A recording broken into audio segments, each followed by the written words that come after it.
And we are live, and welcome to a special Friday edition of the Rockstar CX show. And we have got my good friend Laxman here today, and he's going to be talking about a really cool customer experience game that he has created, tested, and got some wicked outcomes with. So, Laxman, you are right there. Thank you for being with me today. Introduce yourself to everyone.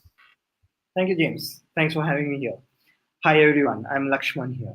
I'm from India, and I'm running a company called Academy of Customer Experience Consultancy. And in that, focus is on improving and sending across awareness on customer experience across employees and organizations and customers through gamification. So I have a brand called Play Think Transform, wherein we try to gamify different problem statements around customer experience and get everyone understand how to deliver on customer experience. So that's in short about it. Perfect. So look, tell us a little bit about this game. First, tell me how you came up with the idea. Well, what's the name of the game, okay, and how did you come up with the idea? Makes sense. The name of the game is called Tric, Trac, Troe. So, with what I'm trying to say is this is how it looks like. It's a board game, and it's called Tric, Trac, Troe. How did I come about this idea? Now, when I started focusing on customer experience and in the Indian and Asian subcontext, I started getting a lot of feedback wherein I could find there was a major misconception and a lot of myths around what customer experience is all about across hierarchies and across different cross functions of the organization and across industries.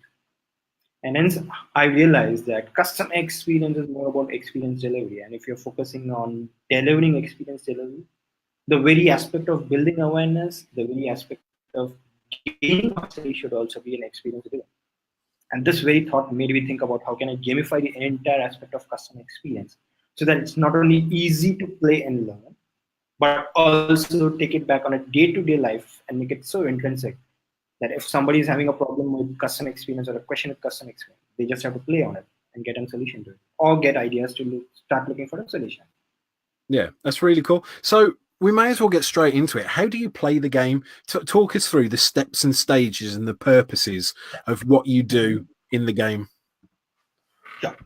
Now, as the game name is Tric, Trac, Troe, it's basically a modified and an inspired version of the game Tic-Tac-Toe. So it's a board game. Everybody plays this board game. It's supposed to be played in sets of two. It could be two people playing together, or it could be two teams with different people in each team playing together. It could be each team having 3 or 4 people. So sets of 3, 2 sets of 3, 2 sets of 4, 2 sets of 5 playing together. Rather than playing the normal tic-tac-toe game by using a pen and paper, how this works is people use this board, which is a tic-tac-toe board. And then there are various different sets of cards which I've created. Now, there are 2 different cards with a color code. One is the X card, which is yellow color code, and the other is the green card, which is knots or 0 color code. So basically, one set of team or one set of person would have the yellow card, the other would have the green cards. Now, there are 27 different such cards which take care of 8 sections or categories of customer experience. So by playing, the first level is playing a normal tic-tac-toe using these cards. Either the game would end up into a draw, or the game would end up into a win. But the essence is, what we've done is, we have tricked through the game to randomize these different parameters or drivers of customer experience into a board game. Now, on any normal given work day, when our employees come to office, they come up with a random situation that they have to face and deliver experience on. So the first level of this game is simulating this random scenario at hand and identifying a random parameter or driver to start thinking about experience, not solution, but how to get prepared about it. So this is the first stage of the game. Play normal tic-tac-toe using these cards. End of the day, you get random cards displayed on the board. Flip the cards and try to apply it on a given touch point that is being looked at. So how it goes is that a normal tic-tac-toe board has 9 cells. Now this board has 9 numbers in a random fashion. Before we start the game, we identify 9 touch points or 9 problem areas which we should focus on customer experience. And it may so happen that we've got 3 cards wherein a team has 1. and maybe randomly they got 3 different cards in such format. So I'll just read out these format. Suppose these are the 3 cards which are on the 3 diagonals. And if you flip it across, it talks about a trigger, it talks about an ease of experience, and it talks about emotional experience. Now, on the cells on which you get these cards, identify the problems matching the cell number. And try to come up with how can you look at these drivers to start looking at delivering an experience. So you randomize a problem statement, you randomize a driver, and now using these, the participants use various different Lego bricks to create models on what the ideas would be. For example, this is my idea of emotional experience on a touch point. Let me take the touch point as a call placed by the customer, the very first call that I'm getting. What this talks about is the customer is calling specific black box. They're expecting somebody to walk through them and help them understand it, empathize with them, and also help them solve the problem, which may be at any point. Now, what is the emotional experience in this the customer is looking at? Am I, as a customer care executive, paying attention and trying to understand where they're coming from? What is the black box situation? And then start empathizing internally what needs to be worked on and give them various different options. So now, this is a card which I got. Think about the emotional experience. I'm thinking about the emotions at every stage. And that makes me more empathetic to handle the situation. Somebody may have got the ease of doing card. So then they look at how do we take it up. And then they create a different model on the ease of doing card. So the same problem, 2 different teams, 2 different cards, 2 different solutions. So what we are simulating is a constructive dialogue on what could be different ideas for the same situation to enhance the experience. Cool. So, like, can we play around together and try and get some cards and make a random scenario? Yeah. Okay, so work it through. Tell me what to do. Okay. I'll want you to list out maybe say 2 or 3 problem statements wherein we may, or touch points wherein we may want to look at enhancing the experience. So can you just take a quick sheet of paper and list down 2 areas or 2 problems? 3 problems. Let's make it 3. Three problems. Okay. What, like, how big, like, how big or small can they be? Anything. Okay. Because on a given day we never know what kind of a problem we're going to get. So we want to randomize it. Whatever comes out on top of your mind. Okay.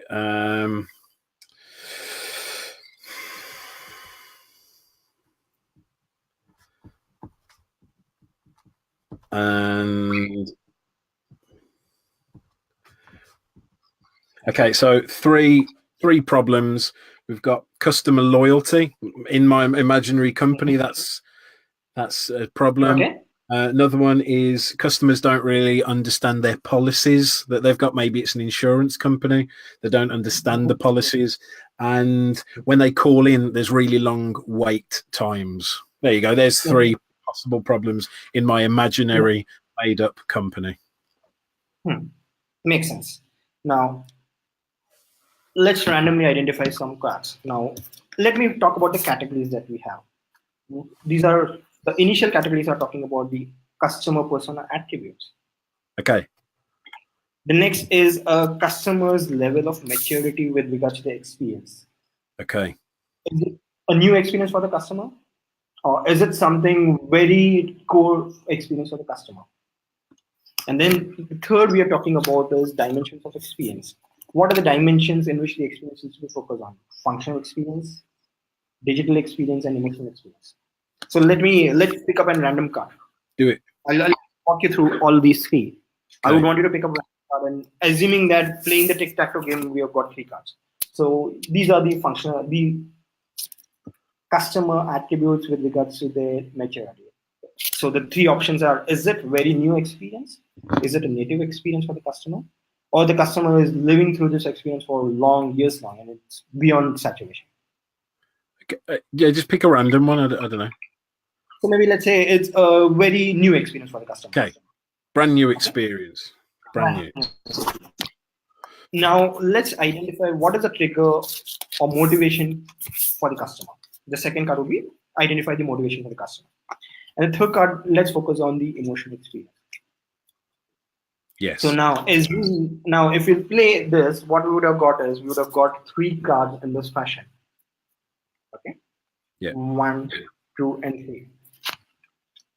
So, which card should I flip? You have the first flip. The red one, number 5, the middle one. So, as we have just 3 problems right now, let's take this as the second problem. The card I got is emotional experience. Emotional experience. Okay. Now, what was the second problem that you listed down? Not understanding their policy. So they're a new customer. They've just signed up for a policy and they don't really understand what it covers, what it entails, what's in there, what they can claim for, what they can't claim for. They just don't know. Now, it's a very simple problem, but then a complicated impact for the customer. The customer does not understand the policy. What is the emotional experience a customer has with regards to policy? You'd probably think, in this particular situation, frustration. They might feel silly. They might feel stupid for not understanding. They might feel regret that they've, buyer's remorse for signing up for something and thinking, well, do I even really need this? I don't even know what it gets. They might feel angry that the company hasn't properly explained the thing. Now, if the emotions you listed are many. Yes. For a policy that a company lays, these are the multiple emotions a customer goes the very new time they experience it. Yes. If you want to enhance an experience from the emotional experience perspective, we know that the policy is fixed. We can't change the policy. What additional steps would we need to address these emotions? I guess you would make sure that you explained it better when they signed up. Maybe you would have some sort of online video that explains it very well, or an app that explains it in simple terms, or like a summary document for the policy. Some things like that. Exactly. Or you gamify it around it. How do we make sure that the customer through game understands this particular policy? That if they read it properly, they win a discount or something. A good example would be, why do you need to add specialties on the LinkedIn? They gamified it by saying that by adding specialties, you can endorse each other. And by endorsing, you increase your weightage. And what they've done, they've added a policy of bringing more credibility to your profession by adding skill sets. And they've gamified this policy so that people can understand it. So now what we've spoken about is, with policy, we spoke about multiple emotions and multiple ways of addressing it: videos, content, education, gamified. Now we're talking about 4 ideas with regards to emotional experience to policy and enhancing the experience. Now, if employees get to know about these 4, are these not powerful for them to start thinking about them and act upon it and enhance the experience? Yeah, that's good. Nice. And when we talk about policies, the normal reaction from employees will be, oh, we can't do much. The policies are fixed. Yeah. We can't touch the policy. That's the policy writers. Yeah. And here we are talking about 4 different ideas of enhancing experience, which is very much doable. And there's no rocket science behind it. Great. So which kind? I mean, we've just done an insurance company example, just as a random one, and that worked pretty well for that. What kind of industries is this game best suited to? Okay, to start with, this game is so worked out wherein we are talking about industries wherein customers don't have a direct interfacing with customer or the organizations. Wherein I'm talking about complex industries like telecom, insurance, banking, retail. It's a huge organization. There are multiple people delivering on behalf of the customer, on behalf of the company, and the customer not exactly knows whom to contact. And the customer base is heavy. So under such circumstances, how different employees at different touch point and different hierarchy can use this to understand how to handle it. They may be customer facing or they may not be, but then this starts giving them a sense of ownership of customer experience delivery. Yeah, that's cool. And what would you say that the main outcomes a company are going to get from playing this game on a regular? Because I guess it's not just one time. You're not Yes. you're not saying just don't play it once and then everything's going to be fixed. I imagine it's got to be played regularly as almost like a training mechanism to train. What are the main outcomes companies are going to get if they dedicate themselves to playing this on a regular basis? The outcome is one, facilitating and nurturing and customer experience mindset across employees. The outcome number two is trying to identify different insights from the people who are there on the field or who are doing a particular transaction day in, day out, maybe 1,000 times a year, and tapping on their transactional and in the moment experience to identify good innovative ideas. Cool. Creating a mindset and also creating a two-way mechanism wherein employees can come back and give in feedback or identify new ways of enhancing experience at the level that they're exposed to the customers. Nice. And what's the purpose of the Lego stage? So you've done the noughts and crosses tic-tac-toe thing. You've got your scenario. Why does Lego then come into play? Okay. Now Lego brings the experiential aspect. When we say we want to deliver experience, have we undergone this experience ourselves? Have we lived up this experience ourselves? Maybe, may not be. But then the moment we start looking at a solution as an employee of an organization, we would quickly resort to the functions, the processes and policies, and we lose touch of the customer's experience. So when we start building a model, Lego by default wires in this experience for us. And as we are building, we may be breaking or creating new models, or we don't find it good, or we may be having abstract thought processes. Building with Lego models helps us live in the experience the very moment we face this scenario as a customer starts. So in a way, this simulates putting first foot as a customer ourselves and then start identifying what solutions can come up. All right, cool. So like, that's cool. That's nice. It's powerful. Are there different variations you can play of the game? Like, is it the same every time, or is it different for different people in different industries, or for different levels of maturity? Once you like, tell me about that. What's the deal with that? Okay. Now, with a couple of organizations wherein I've tried in the Indian and the Southeast Asian context, I got wonderful feedback when people said, can we use it for different formats? Like, this is more focused on problems and customer experience touchpoint. Somebody said, can we use it for maybe looking at an entire suite of products or departments or roles? So, which is the very default flexibility where what matters is what these numbers correlate to. It could be problems, it could be departments, it could be roles. So hence the variation can be applied at a transactional level to a strategic level. The other aspect of these drivers were maybe looking at one, innovation using customer experience. Two, not just innovation, just only focus on empathy aspect or the empathizing stage of the design thinking. Use this to put yourself in the shoes of the customer. Empathize with them through 27 drivers and get through idea. So problem solving, innovation, design thinking. The Cool. first stage of design thinking. Yeah. Yeah. So you've mentioned you've had feedback so far. Like, what has the feedback been like from the people that have played this game so far? Okay. Now, I played this for an organization who's in the banking industry, for an organization who's in the e-commerce industry, for an association of small and medium enterprises for B2B segment, and an insurance organization. The feedback I started realizing is that the most common feedback I got is, oh, we don't understand that we have so many obvious abstract thought process of a solution which lays untouched upon, untapped upon.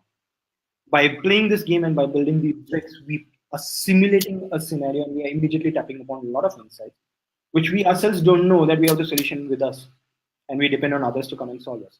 Yeah. Second feedback I got is that people from across different functions, they're able to equally correlate to each other's ideas and thought process, so they may not be living the same function day in, day out.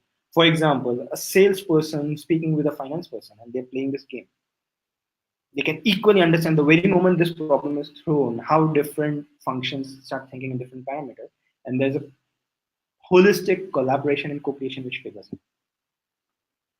Nice. And as this is gamified, people don't feel taxed, that they don't feel that they're actually Yeah, talking something. it's a fun thing to do. Yeah. Yeah. So are there any extra things about the game that you think we should know that you haven't mentioned so far, or do you feel that that's a pretty fair summary of the game? The extra thing what I do realize is that the more people play this game, they themselves start identifying newer patterns of the thought process, which can then feed back into the system. Nice. That's cool. And if there are people that want to know more about the game and want to know how they can play the game, what is the best way for them to get in touch with you? Okay. The best way to get in touch is the website playthinktransform.com has a small synopsis of this game depicted over there, and then they can definitely write it down to me. And there's a contact page on Playthink Transform through which they can definitely come back and approach on it and get a feedback on it or start knowing more about this game. And that's playthinktransform.com. Okay, so I don't know if you can see, I think I may have put it up on the screen there. Playthinktransform.com. Perfect. Yeah. There we go. Yeah. Great stuff. Well, look, man, thank you so much for coming on and talking to us about this. It's so cool and so creative what you've managed to do. And that's what the customer experience world needs. More people thinking creatively and differently about how we can learn how to, you know, better serve our customers. So thank you so much for coming on and talking to us about this. Is there anything you'd like to add before we part for the day? Thank you, James, for having me and having this detailed conversation about this game. No problem. So far, I don't have, but then I definitely want to add in one thing. Customer experience and experience is more about living, and gamification is one of the important aspects to bring that spice to how we solve problems. Yeah, definitely. How can you teach people about customer experience when you aren't thinking about the experience of the people that are going to be improving the experience? There you go. Catchy. But nice one. Perfect. So, right, we are done for the day. Thank you so much. What a brilliant end to the week. And if you are watching and you want to know more about the game, go to playthinktransform.com. Was that right? Yes. Yes. Playthinktransform.com and talk to Laxman. And until next time, keep on delivering that rock star customer experience.